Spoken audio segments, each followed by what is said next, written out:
I think I'm in trouble. I don't know how many of you were during the lunch session. Well, I can tell you that in total I do have 35 slides. 20 of them were shown by Professor Ronco, another 10 by Dr. Couturi, and 3 by Dr. Cantaluppi. Then, in total, I have 3 slides remaining, and I can stop also my lecture. Nonetheless, I will try to give you my personal view. Just to start with, and again, the concept is similar. If you look at the Surviving Sepsis campaign that I participated as an author to just set up this complex process, the recommendation concerning any form of blood purification is quite straight.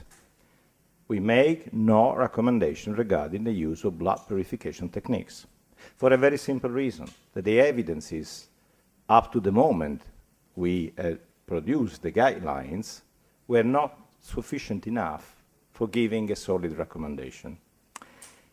And this is has been already in part shown by my good fellow Dr. Couturi concerning a very recent meta-analysis that's been published this year and sequential trials analyzing specifically the PMX immobilized hemoperfusion. And the conclusion that are at the bottom of the slide is that there is currently insufficient evidence again to support the routine use of polymixin filter to treat patients with sepsis and septic shock.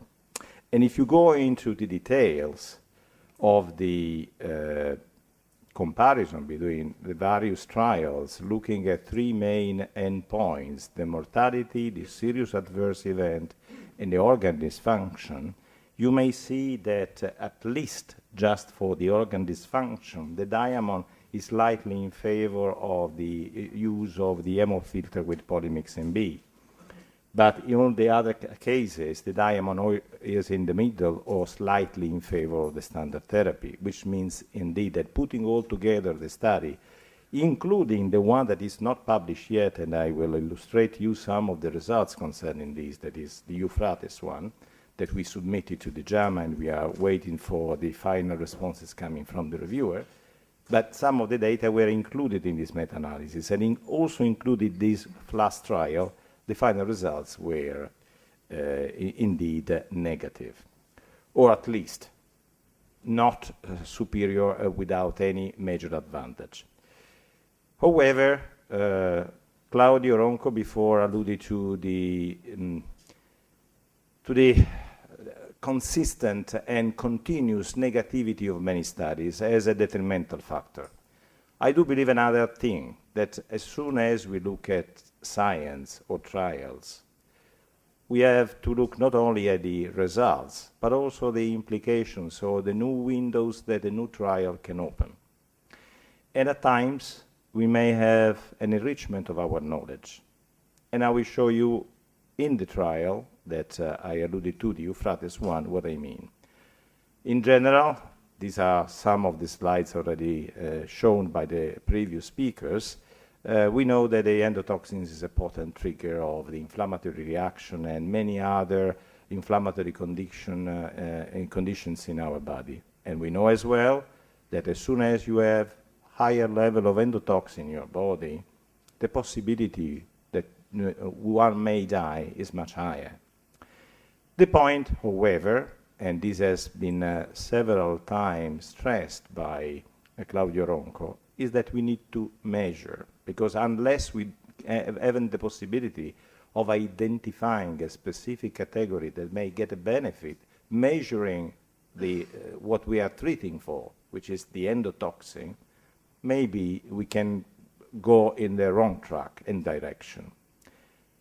The filter that exploits the Polymixin-B is a filter that has a very tight bound of the antibiotic to the fibers through ionic and covalent links, the covalent binding, and also has the capability to absorb the endotoxin tightly on the surface of the fibers. and we have a usual extracorporeal circulation with a flow rate something in between 80 and 120 ml per minute. The treatment lasts a couple of hours and is in general, since the very beginning of the other protocols, proposed as 2 treatments for 24 hours. If you look at the number of patients treated so far, you may see that even though in many observational trials, this number exceeds the 100,000, almost 200,000 to some extent. And some of the results, at least in the observational studies, seems to be quite good. Previous speaker has alluded to our UFAS trial in Italy. Indeed, this trial was not conceived to demonstrate any difference in mortality, but just to, as a primary endpoint, the amelioration of the cardiovascular indexes. And in this sense, as you can see from the slide, in comparison between the 2 groups, conventional patient treated with Polymixin-B, at baseline, after 72 hours, indeed there was an advantage. And by chance, but this was not something unexpected, there was also a significant difference in terms of mortality, but we are speaking about a relatively small trial. Immediately thereafter has been published a French study that was a negative trial, totally negative, in the sense that the intention was to enroll patients similar to the ones enrolled in the previous trial, in the Italian trial, with peritonitis. And in the end, the trial, enrolling more than 200 patients, ultimately didn't show any difference in mortality, because in this case, the mortality rate was the primary endpoint between the 2 groups. But there was also a very faint advantage in terms of amelioration of the cardiovascular indexes. So the mortality rate was even slightly higher within the groups receiving the polymixin filter with respect to the other. The need of having something more specific came out. And now I want to illustrate the results of the EUPHRATES trial that has been alluded several times during this morning, but giving you specific information that are, in my opinion, quite new and represent the real interesting aspects of this study. This was a trial, I would say, quite obsessive for certain aspects, especially the blinding. The idea was to evaluate the safety and efficacy of the Polymixin-B in a phase 3 double-blind randomized control trial. Standard of care plus the PMX hemofiltration versus standard of care. And there was also an interim analysis that responded to an adaptive design, changing also the sample size with a reassessment after almost 1 year, sorry. The protocol design implied to have the diagnostic test at the very beginning that should be positive for the presence of endotoxin, excluding all those who indeed had a negative test. And the population was representing mostly by patients with septic shock, all of them with endotoxin activity above 0.6, and with a multiple organ dysfunction score above 9. So severe patients, endotoxemic, with a clear-cut level of endotoxin activity and with septic shock. The protocol design was indeed, as I mentioned, obsessive in terms of blinding. You know why? Because those who were indeed blinded, such as the investigator and attending physician, steering committee, didn't know at all if the fake hemoperfusion was present or not. Indeed, those patients who were in the control group had also a fake catheter placed on their femoral vein or in another site, and as soon as the nephrologist went into the department of intensive care medicine, there was the curtain that was closed and nobody knew what was happening. The only that were then unblinded were the ICU nurses, the study coordinator, and the nephrology team that indeed performed the procedure. All the others were totally negative. But you know, when you reach the point that you place in situ a fake catheter, it seems that you must be very, very obsessive. The endpoints, safety and mortality at 28 days. A number of secondary endpoints, including the improvement of the cardiovascular score, blood pressure, and number of renal replacement treatment received by these patients. Looking also at the survival of 14, 90 days, and with a follow-up up to 1 year. The population ultimately went to 244 patients, and before that, the broader population has a demography quite comparable, with an age group, gender, and race quite evenly distributed between sham and polymixin group. And looking also at the basic physiological variables, the level of the cardiovascular indexes, the amount of noradrenaline and other vasoactive agents, the Aiken stages, and all the other characteristics, including the distributions of the microorganisms, were absolutely comparable. In terms of safety, this was at least one of the good messages. The treatment was demonstrated to be safe and feasible, without any major adverse events in comparison to what happened in the sham group. But disappointing enough, we were frustrated because the final results was negative in terms of the mortality rate. And the patients receiving the hemofilter had indeed a mortality rate roughly 32%, and the sham group 36.9%. There was indeed a 5% benefit for those using the PMX cartridge and the hemofiltration, but obviously this was not significant. And then we start to ask the questions. And at this point, in my opinion, came out the real part and the real interesting part of the story.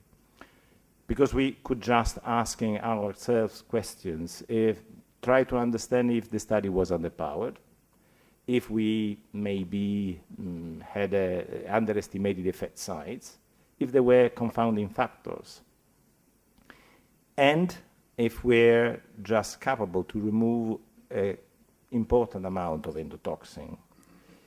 The point that, to some extent, the question could be also, is it possible that the burden of endotoxin we are trying to face is too high with respect to the capabilities of the cartridge? Maybe yes. And do we measure accurately? Do we treat effectively? Well, Claudio Ronco has shown you this slide before. I would like just to draw your attention a bit more, trying to explain the concept that is behind. In this slide is demonstrated the concentration of the endotoxin that is plotted against the real activity. And as soon as you look at the activity, the part that is reliably measurable corresponding to a quantifiable amount or quite precise quantifiable amount of endotoxin is the range between 0.6 and 0.9.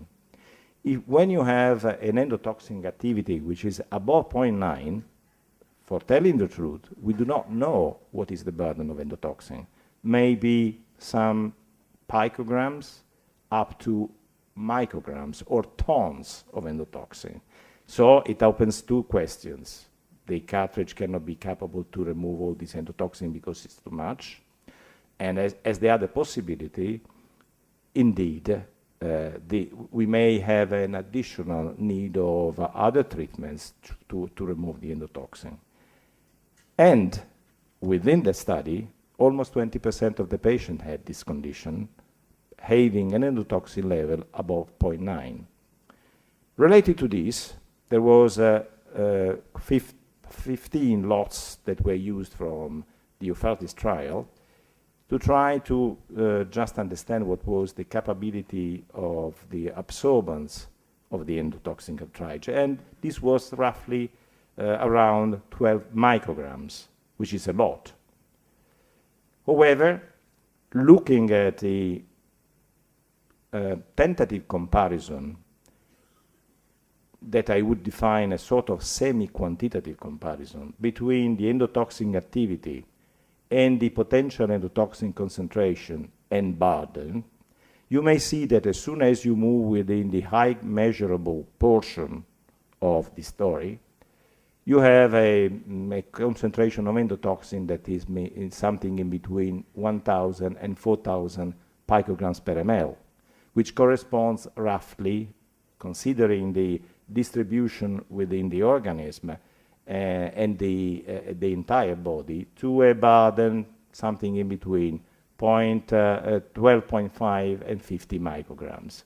But when you go to the asymptote portion of the curve, where you have a high level, but you cannot know how much it is, you can see that we may have a concentration largely above 4,000 picograms, and in terms of burden, more than 50 micrograms of endotoxin. Under these circumstances, the capability of delivering an adequate therapy maybe is questionable. So, I understand it is a post-hoc analysis, we try to better interpret the result. And even though this was not a predefined subgroup of patients, we concentrated the attention on the population whose endotoxin level was in between 0.6 and 0.9. And this population was represented by a consistent number of patients, 194. And if you look at them, the story changes. Again, I repeat, this is a post-hoc analysis. We cannot 100% rely upon on that. But there is a signal there that tells us something. Those patients who had indeed these characteristics of measurable endotoxin in the range of the best efficiency of the PMX cartridge and hemoperfusion, we got a potential good result, having a better mortality rate for patients treated with the hemoperfusion at 14 days, 28, and 9 days. And in general, on the overall population at 28 days. If we move to the survival analysis per protocol, this is also beautifully represented by the survival curve in the Kaplan-Meier. There were also the secondary modified per protocol analysis, and these showed also that there was an increase of mean arterial pressure, significant. There was a decrease of the units of vasopressure delivered to our patients, and there were more ventilator-free days, such as more days free from renal replacement therapies. So this tells something again. Maybe this is the right population to look at in a prospective way. A future trial, I don't know. It is obvious that for editorial reason, as soon as you propose a trial where there is a post-hoc analysis with a subgroup whose definition was not predefined at the beginning of a study, you cannot propose the study as a positive. And so you cannot also even mention these results. But these are the starting point. These kind of results tell us that maybe we can start to think how personalize the therapy in the term that allow us not only to identify the patients who are the best responders, but also the patients for whom the treatment may also get other benefits. Which are the conclusion then? The primary endpoint of this study was missed. However, this final effect that I just showed you pushed our mind toward the possibility of a personalized approach. And, however, when you can demonstrate a 42% mortality risk reduction at 28 days, I think that this is an important result, at least in terms of offering us the possibility of better interpreting a mechanism that explains the potential good effect of a new treatment.